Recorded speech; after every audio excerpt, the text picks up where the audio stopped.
Good morning. My name is Helen Meehan. I'm a past president of the Donegal Historical Society, and my talk is about Cumann the man in Donegal. Historians differ on when the Gaelic Revival began. Some contend that the writings of Yeats, O'Grady, Rolston, etc. began it. Others believe that the founding of the GAA, 1884, the Gaelic League in 1893 were the starting points. There are others who contend that the failure of the Second Home Rule Bill in the Lords in 1893 played a part by turning many from political to cultural nationalism.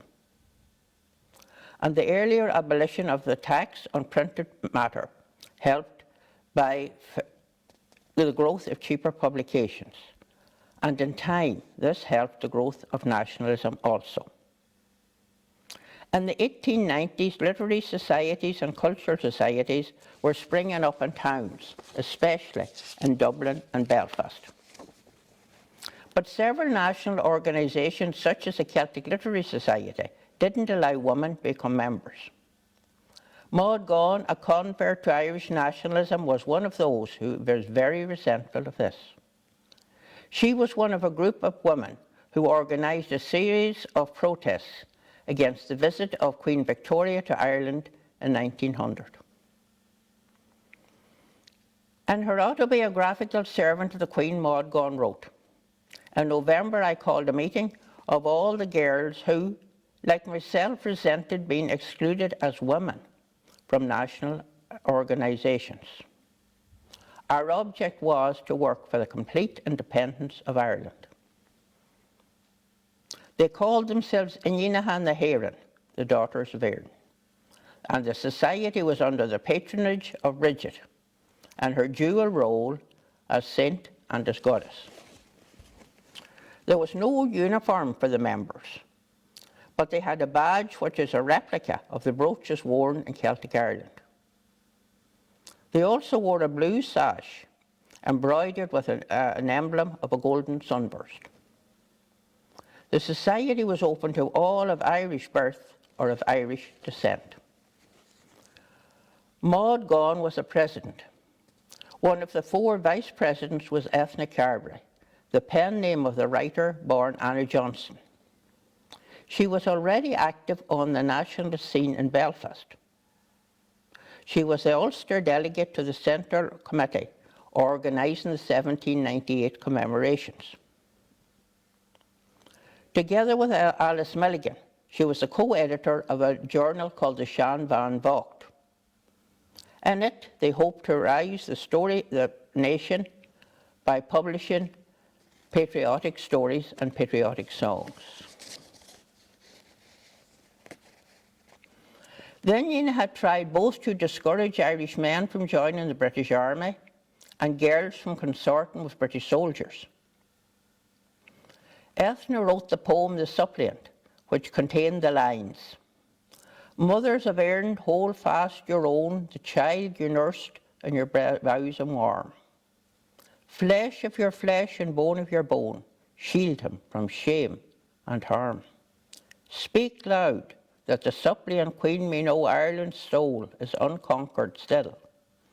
Speak loud, that the listening wind may blow your answer from hill to hill." The Union have also tried to promote their aims by promoting theatrical productions. Now, the drama as a literary medium was unknown in Gaelic literature.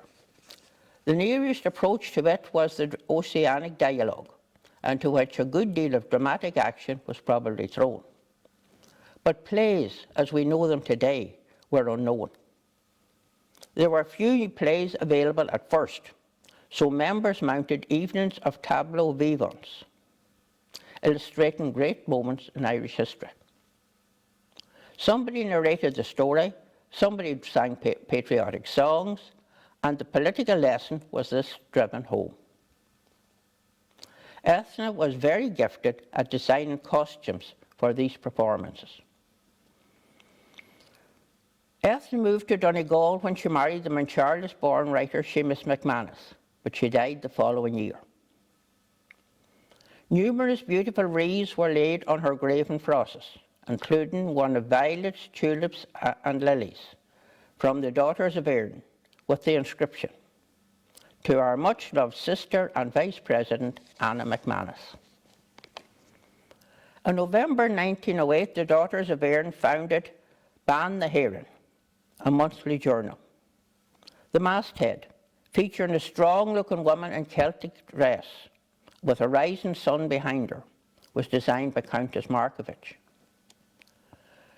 Countess Markievicz was a member of the aristocratic Gore Booth family from Sligo and a convert to Irish nationalism. This was the first Irish nationalist publication aimed specifically at women. Helen Maloney edited the first issue and stated that mBan the Héireann does not like sermons. She wrote, "We believe there is in Ireland too much preaching and too little action." In 1913, the Unionists, then sometimes called the Carsonites in the press, who were vehemently opposed to Home Rule, formed the Ulster Volunteer Force, and Ulster was militarised, the government turning a blind eye to the illegality. Seeing these volunteers training and drilling against Home Rule, the Nationalists formed volunteers in defence of Home Rule, and all Ireland became militarised. This national organisation, under the influence of the IRB, didn't welcome women, and there were many women who wanted to take part in nationalist activities. After several preliminary gatherings, 100 women met in Wynn's Hotel in Dublin on the 5th of April 1914 and held the inaugural meeting of the new organisation, which they called Cumann, the Women's Council. According to its constitution, its aims were the complete separation of Ireland from all foreign powers and the unity and Gaelicisation of Ireland. Now, these women didn't all speak with one voice. Some were already in the suffragette movement, and they were more interested in equality issues. Others viewed the new organisation as a political or cultural group. Even among the latter, there were different views as to their future role. Some viewed themselves as helpers of the volunteers, but others refused to accept that they were anything lesser within the movement.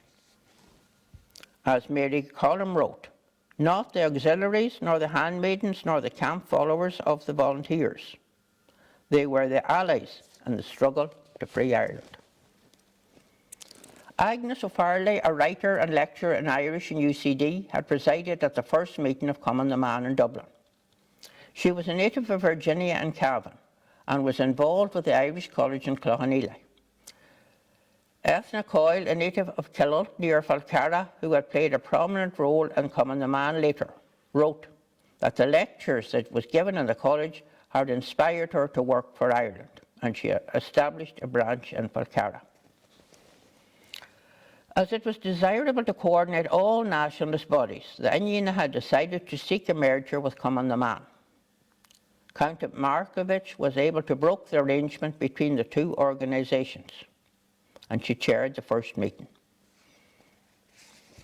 Shortly after World War I broke out, John Redmond, leader of the Home Rule Party, recommended that the National Volunteers join the British in the fight for small nations.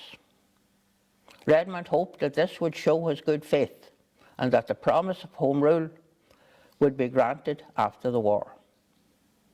However, a small number, especially those under the influence of the IRB, disagreed, and they formed the Irish Volunteers, and thus split the volunteer movement. At their convention in November of 1914, the majority of Cumann voted to support the Irish Volunteers.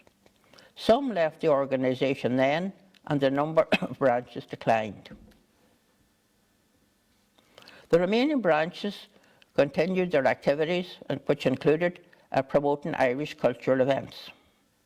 At one of these, on the 23rd of April 1916, a poem written by Brian of Banba was recited for the first time, and it concluded, "O high heart beats the hearts of our mother, the day she has longed for is nigh. when the sunshine of joy and of freedom shall glow in the eastern sky. And none shall be honoured more proudly that morning by chieftain and clan than the daughters who served her in danger, the soldiers of Cumann the man. They stand for the honour of Ireland as their sisters in days that are gone, and they march with their brothers to freedom, the soldiers of Cumann the man. And that was on the night, the Sunday night, and the Easter rising began the following morning.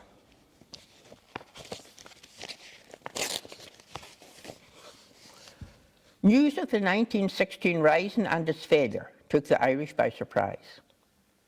People feared that what was gained, that was the promise of Home Rule, would be lost. But when the news of the numbers executed and transported spread, there was a change in attitude. And by the time the prisoners were released, a new mood was abroad in the land. Sinn Féin's Cumann sprang up in Donegal as elsewhere. Miss O'Callaghan came briefly from Limerick to organise Cumann the man. She was later, of course, elected to the second Dáil. Her husband, Michael, Mayor of Limerick, was later killed by the Crown forces. Newly formed Sinn Féin clubs were given much publicity in the press. You had the James Connolly in Letterkenny, the Roger Casement in Rossbeg, the Patrick Sarsfield in Mount Charles, the Richard Boner in Donegal town. Only the name of one Irish Cumann the man was published. This was the Indian Duke Cumann in Donegal town. The Glasgow branch, which was composed mostly of Donegal women, was called the Anne Devlin branch.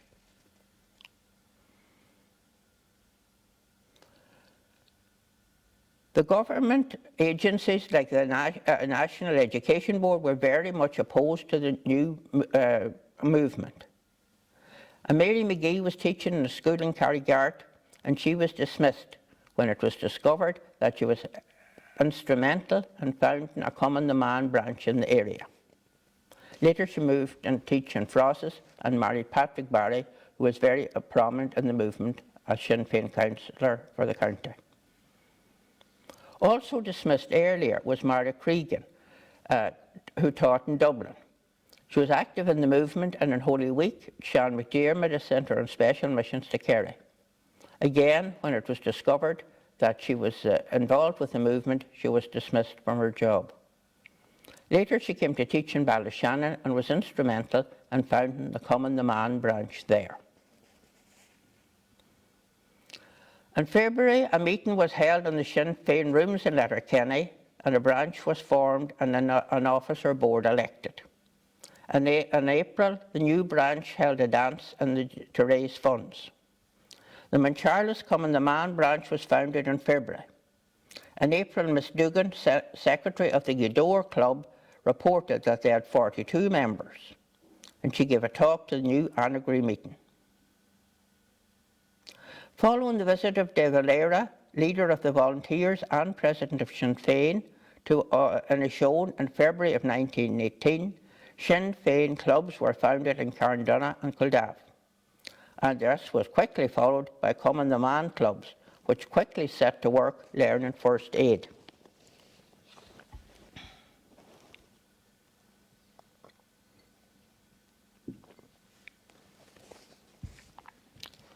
In April 1918, a Conscription Bill, which could be extended to Ireland, was introduced in the Commons. And all shades of nationalist opinion, AOH, Labour and Sinn Féin opposed it. When one of the first anti-conscription meetings organised by Sinn Féin was held in Frosses, the Cumann the man branches and all the adjacent parishes were present in uniform. They had erected a floral arch at the entrance to the village and had "Remember Ash" written on it. He had recently died following forced feeding in Mountjoy.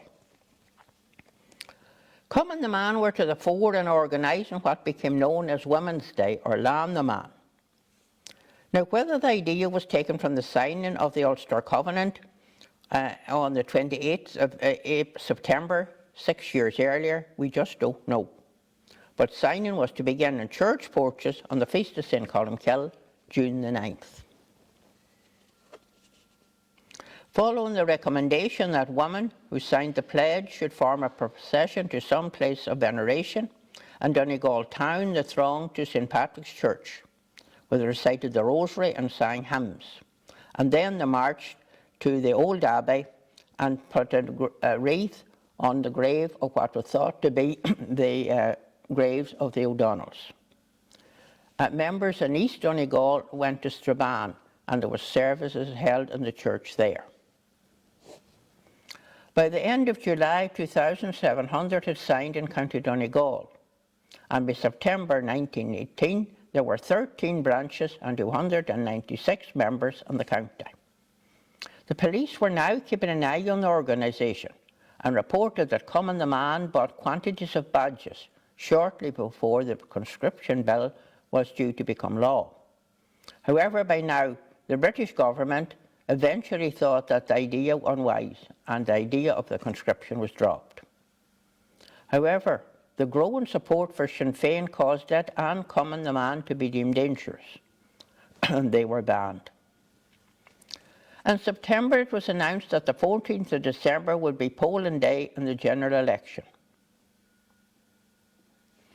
And members of Cumann the man helped to revise the electoral registers and undertook the important role of encouraging women to vote and to vote for Sinn Féin.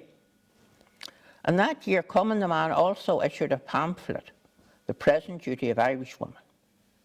This was the first time that women over 30 could vote in a general election, and Cumann members were instructed to participate in public life in their locality. At that time, there were far fewer polling stations than there are today. In South Donegal, voters in 3 parishes adjacent to Donegal town had to go to the polling station in the town. Now this had one advantage.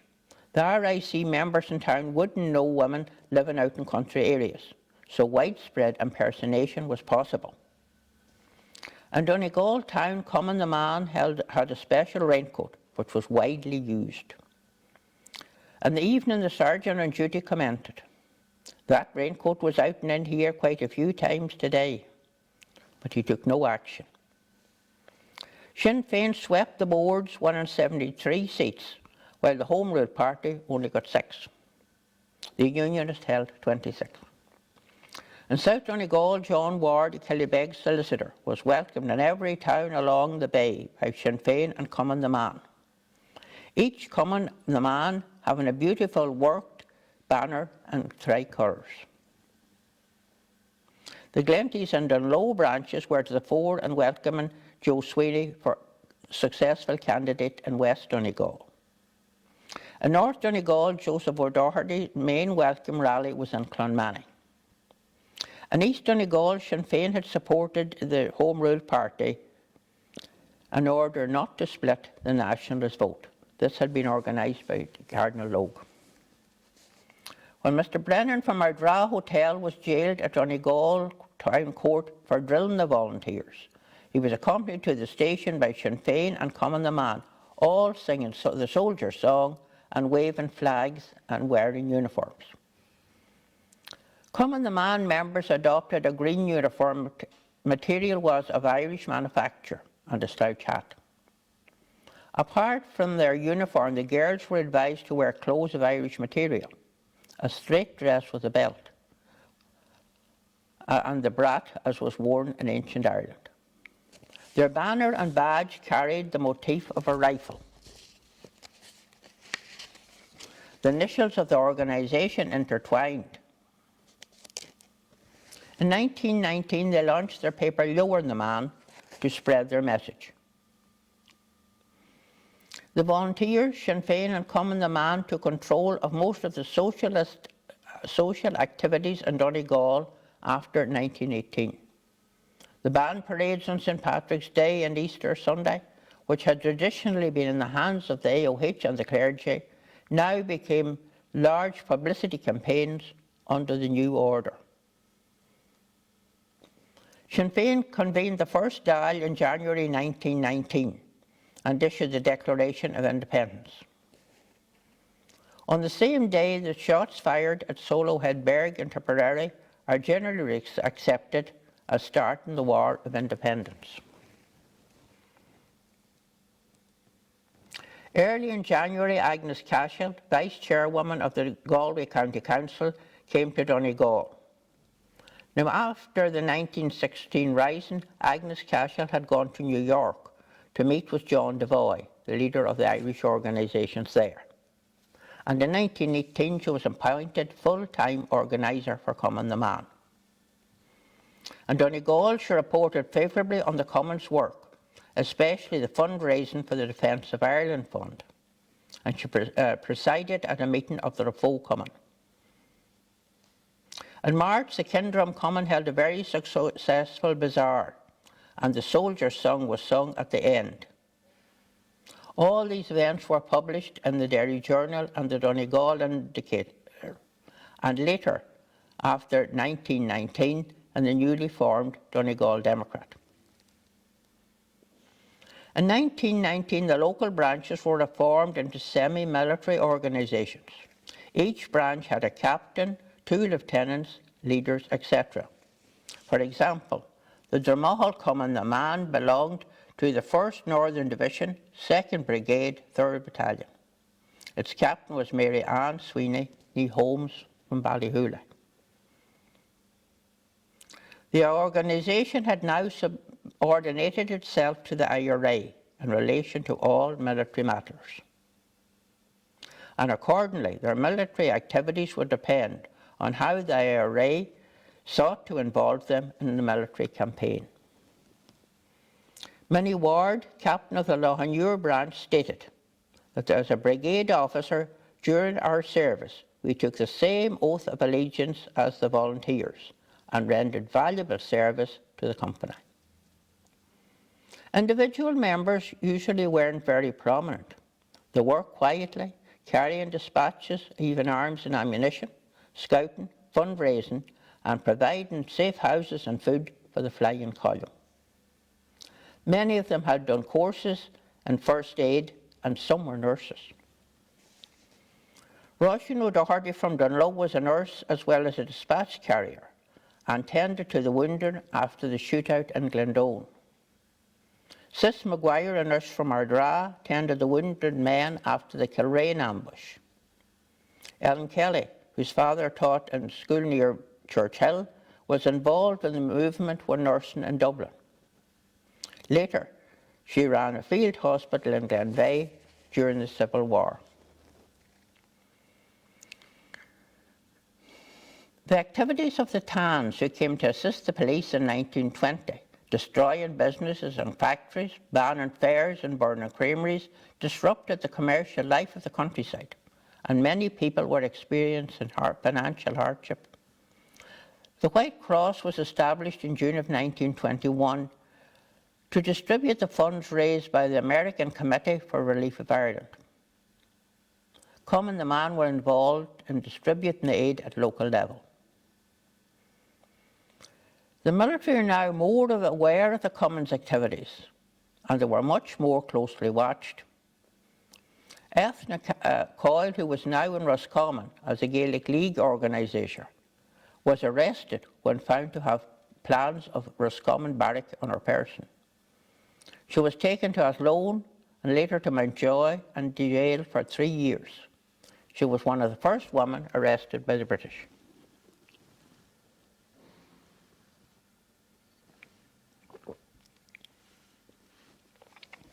When the truce was signed, all military activities were ordered to cease at noon on July the 11th of 1921.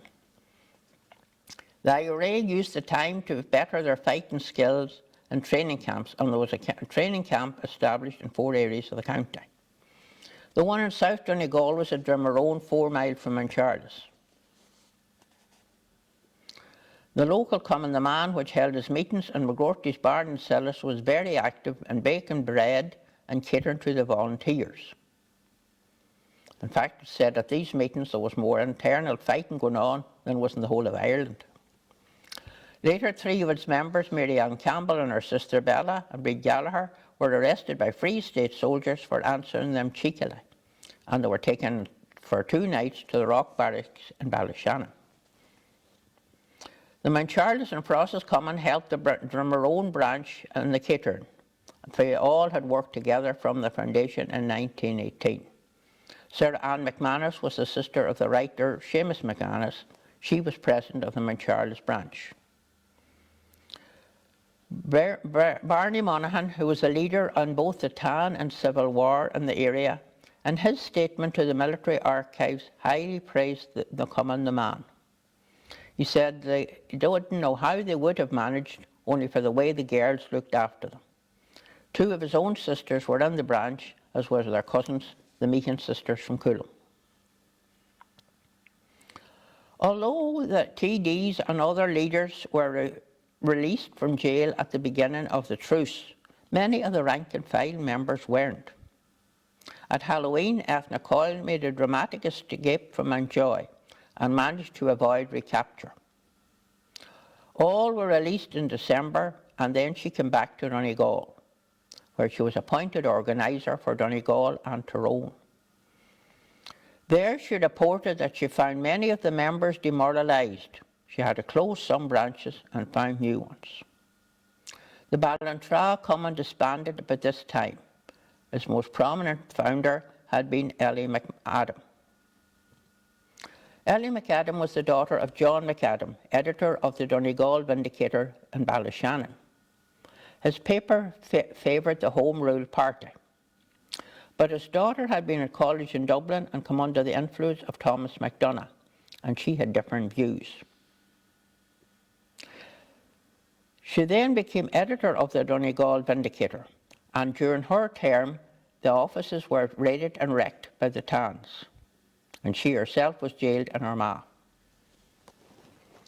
The treaty was signed on the 6th of December 1921 and passed in the Dáil on the 7th of January by 64 votes to 57. Cumann the Man was the first national organisation to reject the treaty. They held a convention on the 5th of February to decide on the treaty and voted 419 to 63 against it, after which the remaining pro-treaty minority withdrew, eventually organising themselves as Cumann na Saoirse. Jenny Weiss Power, a worker for Ireland from the days of Parnell, headed up the new group. It had never any known branches in Donegal. During the struggle for independence and for the political salient in June of 1922, A specials from Fermanagh, attempting to reach Pettigo by coming in via Lettercran, fired at two Cumann the Man girls, Bríd McGrath and Susan McNeill. But fortunately they weren't seriously wounded. In retaliation for the treatment of Catholics in the north, the Belfast boycott was organised, and shops were warned not to sell goods from Northern Ireland. Ethna Coyle was very active in this respect, often acting alone when holding up trains and burning the northern papers that she had taken from them. The Belfast Telegraph reported on the burning of Belfast newspapers at Creeslough on the Derry-Lough-Swilly line. On arrival of the evening papers, 3 women, one of them armed with a revolver, removed all the papers from the guard's van and set them alight on the platform. The boycott came to an abrupt end with the outbreak of the Civil War.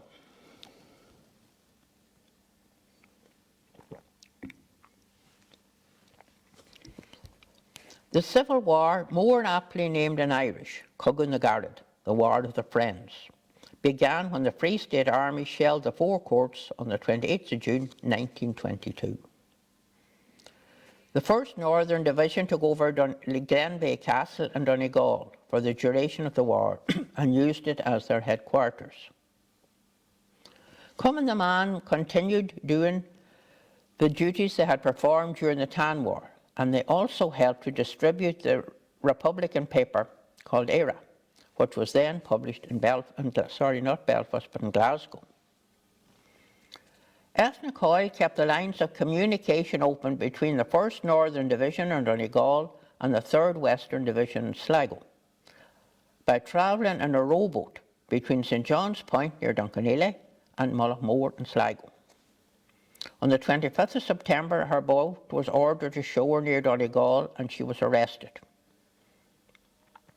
She was held in the Rock Barrack in Ballyshannon, the first Cumann woman to go on hunger strike. She endured a 7-day fast in Ballyshannon and protest against the lack of a female warder. In her statement in the military archives, she wrote what her mother had said. The mother said, she wrote a letter to the parish priest in Ballyshannon asking him to intervene, or at least to ensure that I would be allowed to go to Mass on Sunday. A right, she stated, enjoyed by me under the Tans and Mountjoy jail, and denied to me in his parish in Ballyshannon. His reply was that if half of what he heard about me was true, his congregation was a lot better off without me. She was then transferred to Buncrana, and from that to Mountjoy jail and travelling in a cattle boat.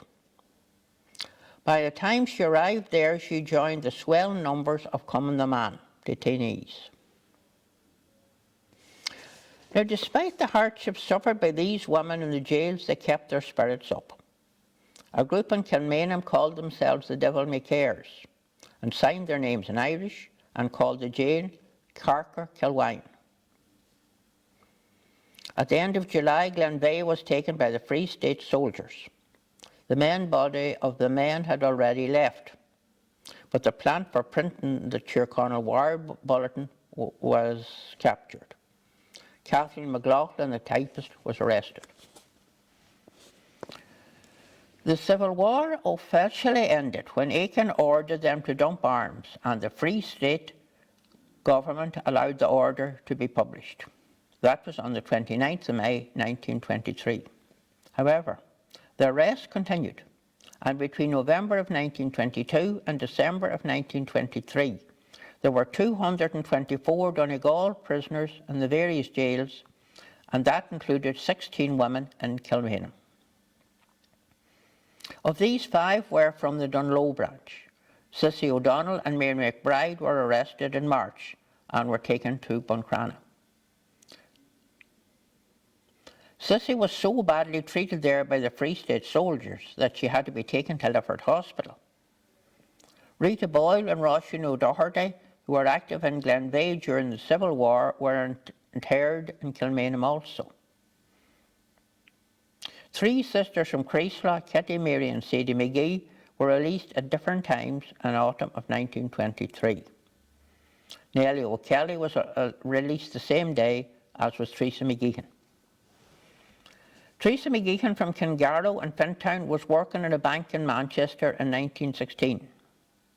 When she and some Irish friends learned that the Irish prisoners en route from Dublin to Frongoch were passing through Manchester, they bought cigarettes, and when the train stopped at the platform, they threw them in the windows to the prisoners. When Theresa returned to Ireland to attend the funeral of Terence McSweeney, she was dismissed from her post. She continued her work in Cumann and smuggling in arms from England. At the Civil War, she took the Republican side.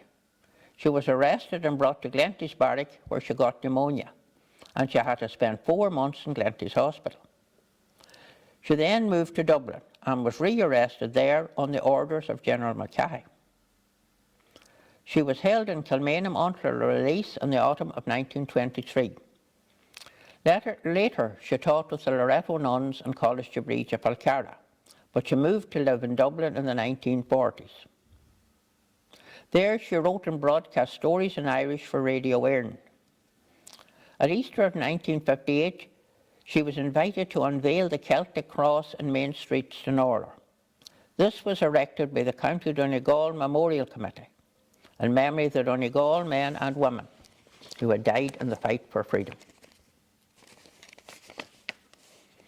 One of the difficulties about getting information about individual members is that many of them emigrated.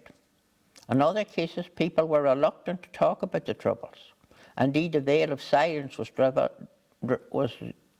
drawn round the Civil War period. Given the sensitive nature of the subject matter, Papers and documents were often deliberately not kept or were destroyed by the women themselves. So any account of activities in Donegal is far from complete. The first president of the Killybegs Cumann was Sarah Brady, originally Murn. The Brady family were very involved in the nationalist movement. Two daughters, Mary Kate and Amy, were in mBan, and the sons were in the Volunteers. One of them, Brian, later became Fianna Fáil TD for West Donegal. And that was a pattern in a household where you had the boys and the Volunteers, the girls were often in mBan. Crow in the parish of Duncanely, described by Patrick Pearce on his visit there in 1907 as an Irish-speaking oasis in a planted area, had branches of the Gaelic League, the Volunteers and the mBan. Eileen Brennan, sister of Joe, later a minister in the Fianna Fáil government, was one of the leaders of the mBan. The Doherty sisters from Balvin-Kilcar were prominent in the Carrick-Kilcar area. Kate worked for the Republican Sam O'Flaherty TD. She became friendly with Maud Gawn McBride and visited her up to the time of her death.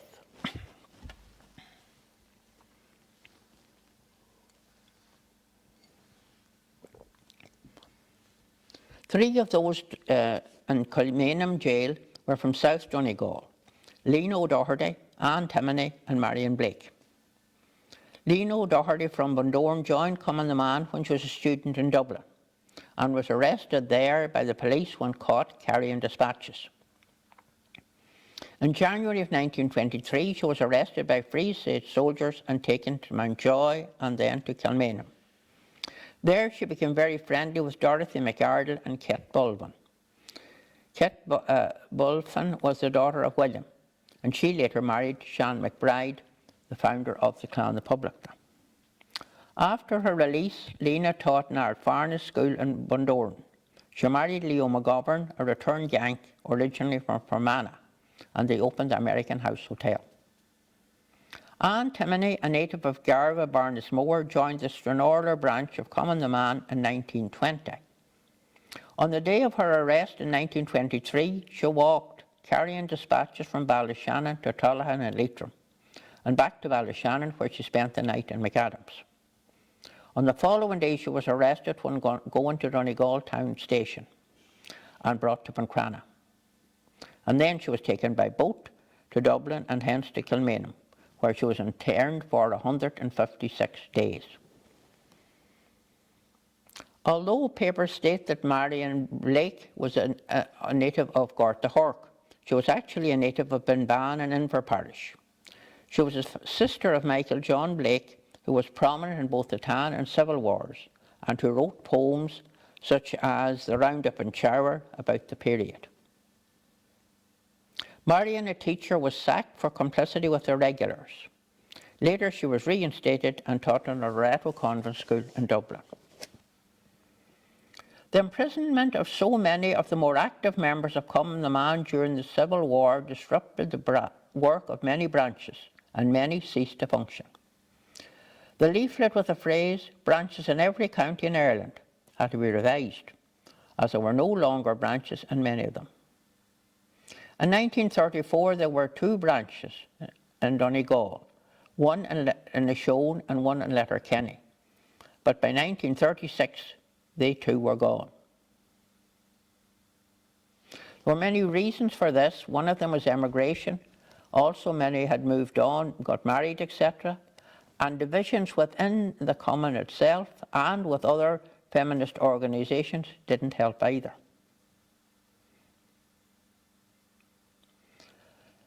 The mBan had fizzled out in many places in Ireland. Ethna Coyle, the most prominent Donegal member, remained in Dublin. She was a member of the Ranelagh branch. Like most anti-treaty activists, she experienced difficulty in getting work, but she was eventually employed by the Irish sweepstake. In 1924, she was appointed to the Executive Committee of mBan. And when Countess Markovich resigned in 1926, she became president. In 1921, the British Legion founded the Flanders Poppy, and they opened an office in Dublin in 1925, something that did not please Cumann the man. The following year, Cumann the man launched the Easter Lily as a fundraising exercise. But the Special Easter Lily Committee experienced many difficulties. As they refused to recognise the Irish Free State, they couldn't apply for a permit, and they were often arrested for selling what had become the symbol of republicanism. According to a 1924 Act, pensions could be granted to dependents of those wounded or killed on active service from 1916 to 1923. Actual military service was necessary, but as women weren't allowed to use firearms, this was of no use to Cumann the man. By the 1934 Act, Cumann the man was listed as a qualifying organisation. But lack of service of a military nature, despite often the dangerous work of carrying arms and ammunition, made applications difficult to prove. Many came back stamped, Act does not appear to apply.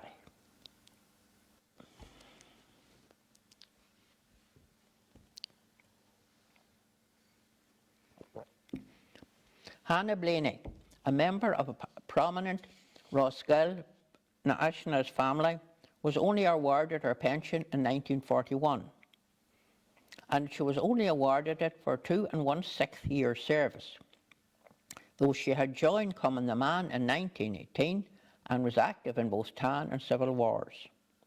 She had brought arms from Glasgow, stored them in her house, and delivered them to other places, including after the creation of the border over into Strabane. As it had happened in years earlier in Donegal, the movement fizzled out and became part of history. However, Cumann the man was a unique and particular nationalist group, and that its membership consisted entirely of women and girls.